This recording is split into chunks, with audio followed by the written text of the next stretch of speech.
Estamos en una serie de mensajes recorriendo el Evangelio de Lucas, el tercer Evangelio sinóptico. Recuerden ustedes que los Evangelios son Juan, que tiene una visión particular de su mensaje, para expresar su mensaje, y Mateo y Marcos y Lucas, que miran desde el mismo lado, relatan la historia del Señor, por eso se llaman sinópticos. El tercero de estos Evangelios es Lucas, escrito, como hemos dicho anteriormente, por un gentil, converso, médico, Lucas, quien investiga y registra los sucesos desde el comienzo del nacimiento, o desde el anuncio, digamos así, del nacimiento de Juan, y pasando por el anuncio del nacimiento de Jesús y el nacimiento de ambos, y nos encontramos ahora en el capítulo 3. Es un evangelio dirigido a personas de origen no judío. Y esto es importante en lo que vamos a ver hoy día. Con énfasis en presentar a Jesucristo como, en su perfecta humanidad, como el Salvador del mundo. Distinto del énfasis de Mateo, que es presentar a Jesús como el Rey, como el Cristo, como el ungido, como el cumplimiento de las profecías, y escrito y dirigido principalmente al pueblo de origen judío. Como decíamos, hemos avanzado, estamos en el capítulo 3, y ya oímos anteriormente, la vez anterior, sobre la predicación de Juan el Bautista, la predicación sobre el arrepentimiento, el anuncio del reino de los cielos que se ha acercado, el anuncio del Mesías que viene, del cual él se declara que es indigno de desatar la correa de su calzado.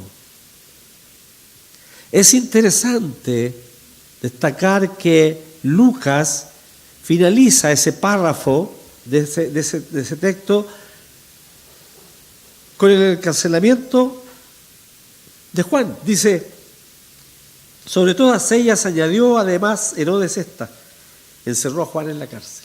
Un hecho que ocurrió como un año después de lo que viene. Y él lo coloca ahí. ¿Por qué? ¿Por qué hace eso Juan?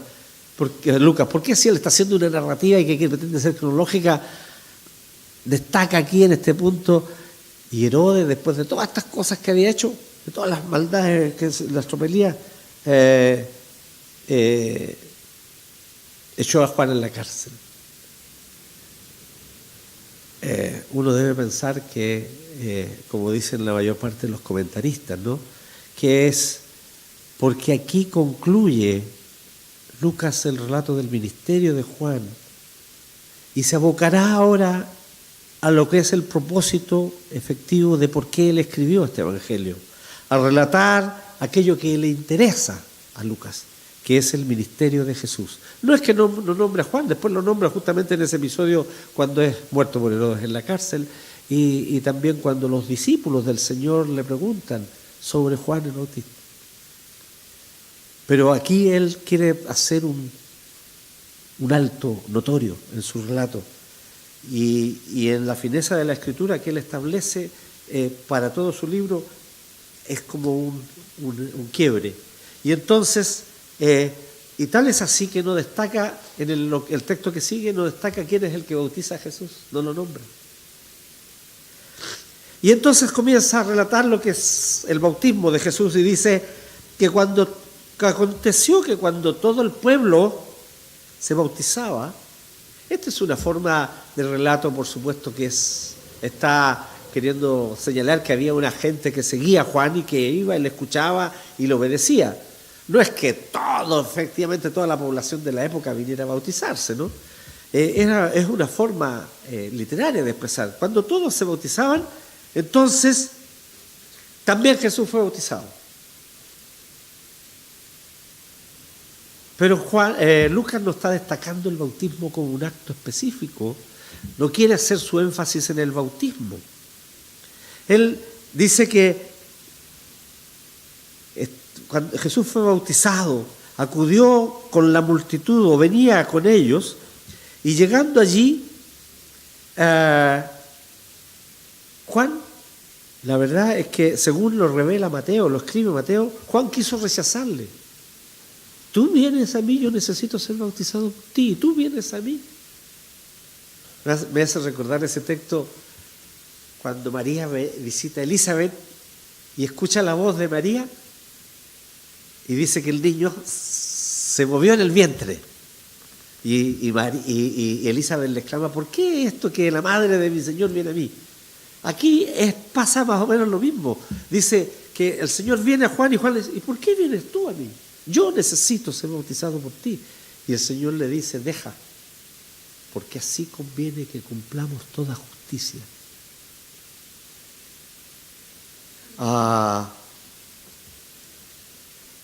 Y entonces dice que el relato que mientras Jesús era bautizado,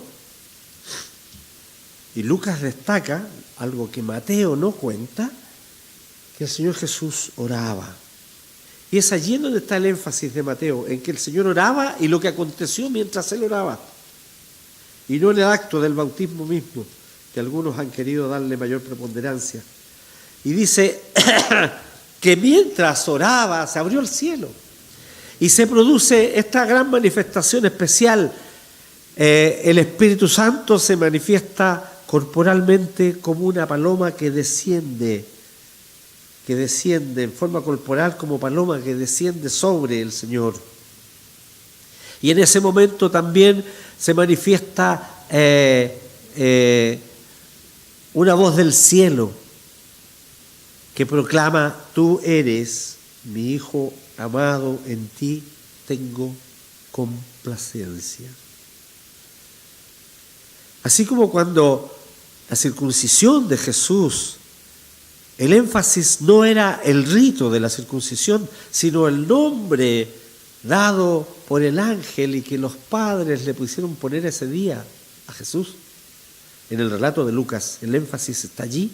Aquí el énfasis no es, como hemos dicho ya, el bautismo mismo, el acto mismo, sino lo que sucede cuando Jesús ora y es bautizado. ¿Y qué significa el bautismo de Jesús? ¿Tiene alguna trascendencia para su obra posterior? ¿Tiene algún significado? Por cierto, nosotros sabemos que se pueden hacer varias observaciones y comentarios al respecto. Su bautismo no es el bautismo del arrepentimiento que predicaba Juan, puesto que el Señor no había pecado. No había pecado en él, por lo tanto, no era un sujeto de arrepentimiento. Tampoco era el acto de purificación, de lavado del pecado, el significado del lavado que tenía este bautismo de arrepentimiento. Por lo mismo, él siendo sin pecado no lo necesitaba. Aunque hay algunos intérpretes, algunos comentaristas que dicen que ciertamente Dios cargó en él el pecado de todos nosotros, dice Isaías. Él llevó nuestros pecados en la cruz y por lo que va a llevar, él está bautizándose para ese lavado. Pero eso es una interpretación, a mi modo de entender, como un poco rebuscada, ¿no?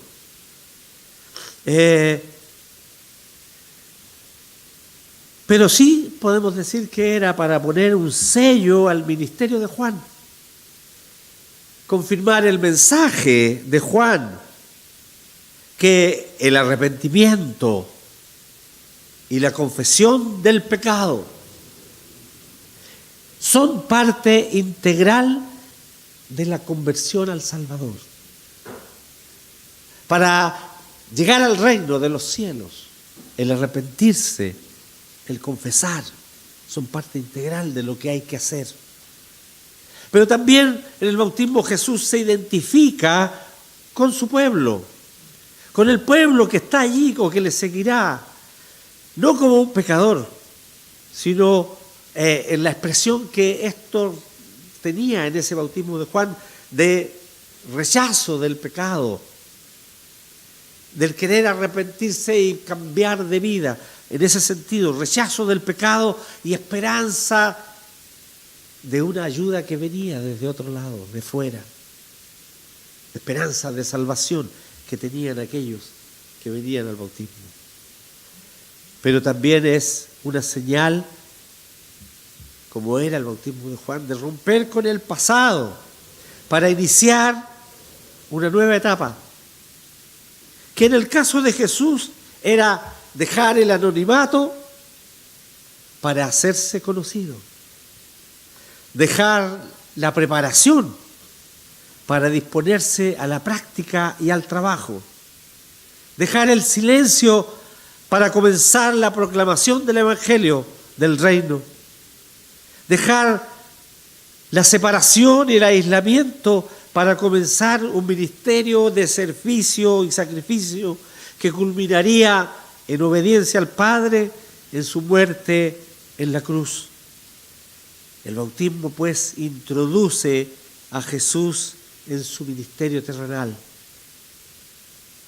Lo que ocurre allí mientras el Señor oraba es la muestra visible para los que allí están, incluido Juan que bautiza a Jesús, y para Jesús mismo, que la obra que el Señor hará será con el poder del Espíritu Santo. Y es la ratificación de que Jesús era el Cristo y que contaba para esa obra con la plena aprobación de Dios. Tú eres mi Hijo amado en el que me complazco o que me produce complacencia.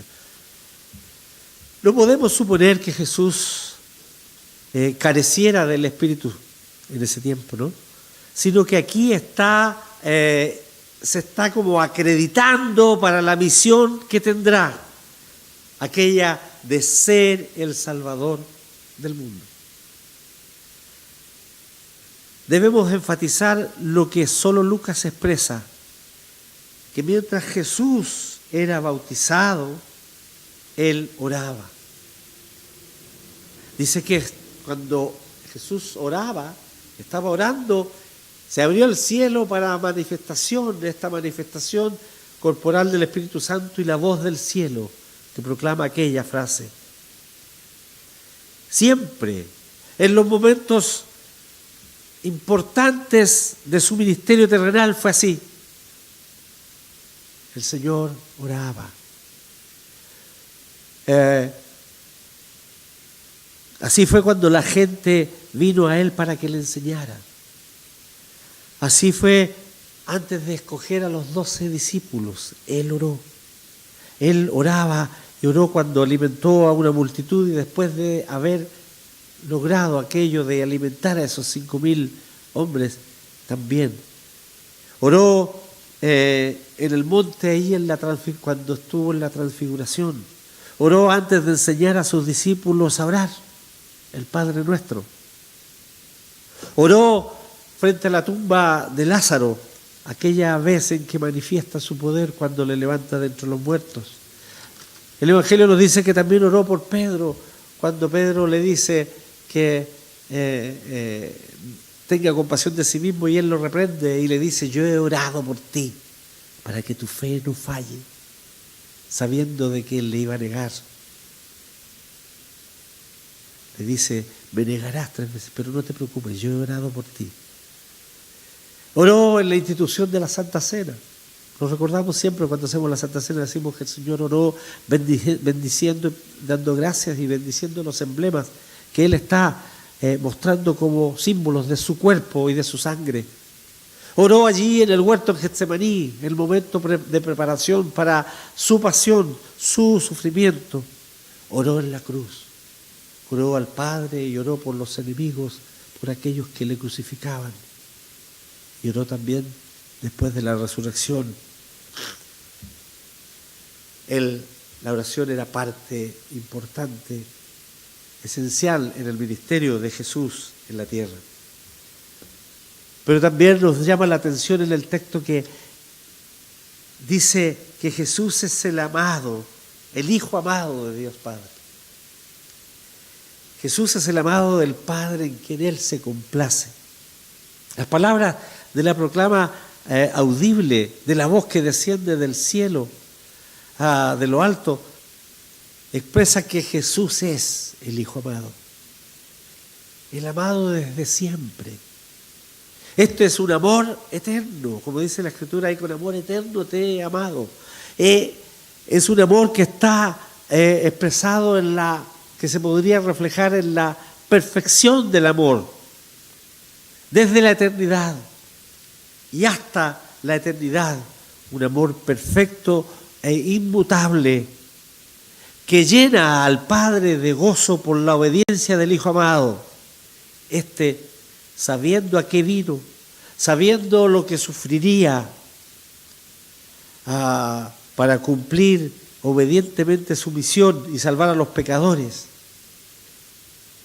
Él, sin embargo, se entrega voluntariamente a ello, y eso Dios le manifiesta su complacencia en su obediencia. Merece, valga decirlo, ¿no?, este elogio de Dios: en ti me complazco, tengo complacencia, se llena de gozo mi corazón, porque este es mi Hijo amado que ha dispuesto, ha dejado el trono, como hemos cantado otras veces, dejó el trono, dejó la gloria, dejó su lugar con el Padre, dejó su posición de privilegio, dejó su cualidad divina para asumir esta función humana, esta posición humana, esta naturaleza humana, esta condición que dice Pablo de siervo, y estando allí, además, se humillará hasta la muerte. Eso, este Hijo amado, hace que el Padre sienta gozo y se complazca en Él. Por último, digamos que aquí hay una manifestación del trino Dios. Dios Padre, en su voz de aceptación de la misión y persona del Hijo, que está orando y siendo bautizado por Juan, y el Espíritu Santo que se presenta corporalmente visible como paloma para sellar en la tierra el pacto de la eternidad por la salvación de los pecadores. La salvación,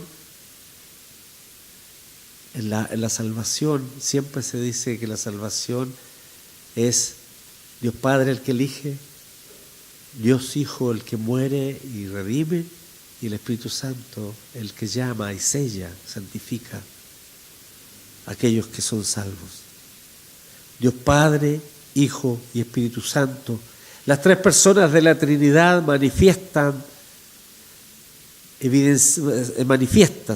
evidenciándose en este acto que Lucas destaca en el bautismo del Señor. Y el resto del texto que leímos hoy y del que tenemos que meditar, yo decía, ¿cómo vamos a hablar de la genealogía, no? La genealogía de Jesús, dice. ¿Usted ha hecho un árbol genealógico? ¿Se ha hecho su árbol genealógico? ¿Que alguna vez a los alumnos de colegios básicos, porque se le enseñan algo de esto, qué es lo que es un árbol genealógico? ¿Cierto? Y dice, de la raíz va sacando las ramas y van saliendo las diversas familias, y de repente se encuentran que son familias que son muy distantes, sin embargo vienen de un tronco o de una raíz común. Es buscar la ascendencia para conocer los orígenes. Eso dice una definición del diccionario respecto a lo que es una genealogía.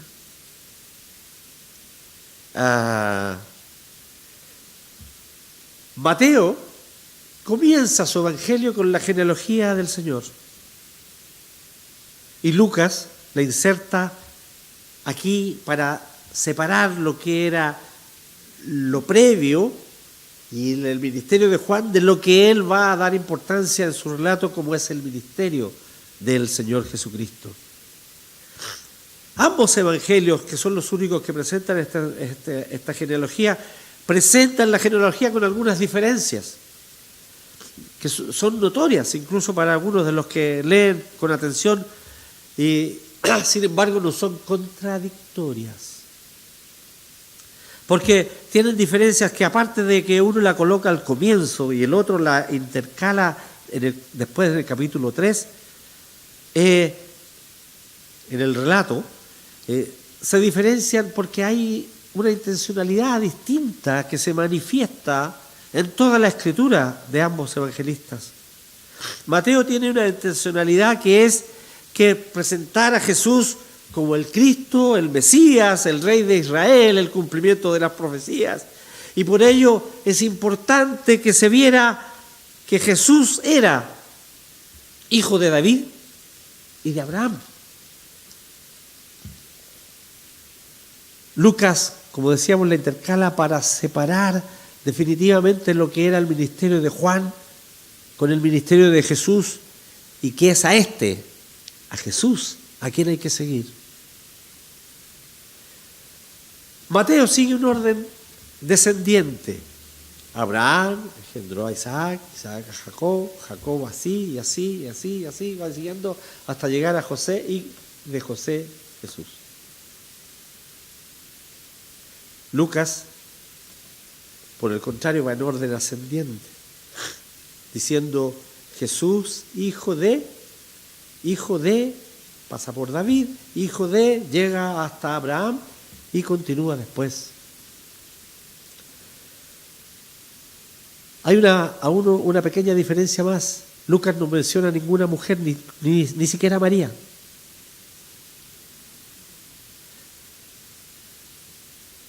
Mateo menciona 4 mujeres, de las cuales 2 eran mujeres paganas en la genealogía del Señor Jesucristo. Una, Rahab, la ramera de Jericó. La otra, Ruth, la moabita. Pero también menciona 5 mujeres. Al principio menciona a Tamar también, de quien Judá tiene a sus hijos, de los cuales desciende Abraham, o sea, Jesús, David. Y menciona a la mujer de David, no por su nombre, a Betsabé, pero es la que fue mujer de Urías. ¿Y por qué? Porque su énfasis está en la historia. Su énfasis está en relacionar al Jesús como el cumplimiento de las profecías y su línea real, davídica, en cuanto a la legalidad, como hijo legal. En los nombres que da Lucas, desde Abraham a David, son similares, de Abraham a David. Pero de David a Jesús difieren. ¿Por qué?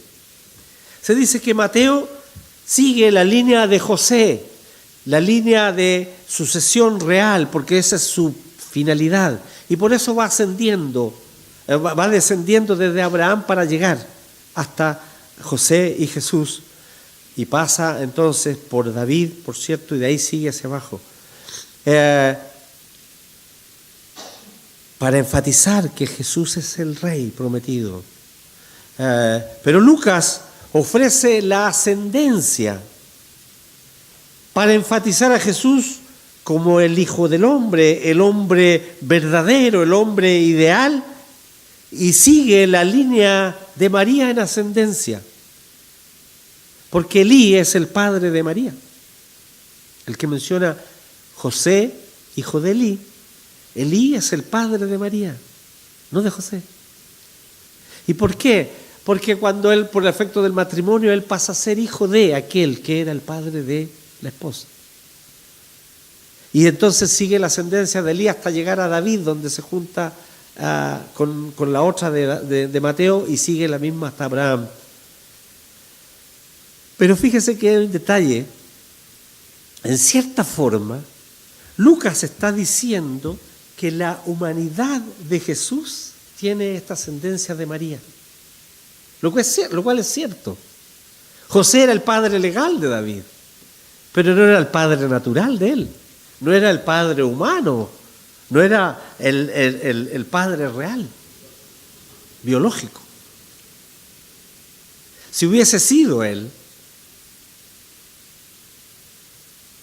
habría transmisión de la falla de Adán. Lo que diferencia a Jesús en su nacimiento virginal del resto de la naturaleza humana es que Él era sin pecado desde antes de nacer. y no tiene la herencia de la humanidad por sucesión natural, por herencia natural, porque él era hijo de Dios, engendrado en María. Y entonces decimos que Lucas destaca esta diferencia. Mateo comienza en Abraham, mientras Lucas sigue su genealogía hasta Adán. Y aún más, no termina con Adán. Dice, y Adán, hijo de Dios. Enfatiza con ello que Jesús es judío, descendiente de David, rey, de la línea real, descendiente de Abraham, el pacto que se cumple allí perfectamente con el Señor, pero que es también representante fiel de la raza humana, representante de ella como el salvador del género humano, la humanidad perfecta. Lucas termina, decimos, la genealogía con Adán, hijo de Dios, porque Jesús también lo era en ese sentido de humanidad, hijo de Adán. Pablo, en su epístola a los Romanos, dice que Jesús es el nuevo Adán, que recrea aquella perfección que había en la creación antes del pecado, con su redención, con su muerte, para restablecer la relación del hombre con Dios.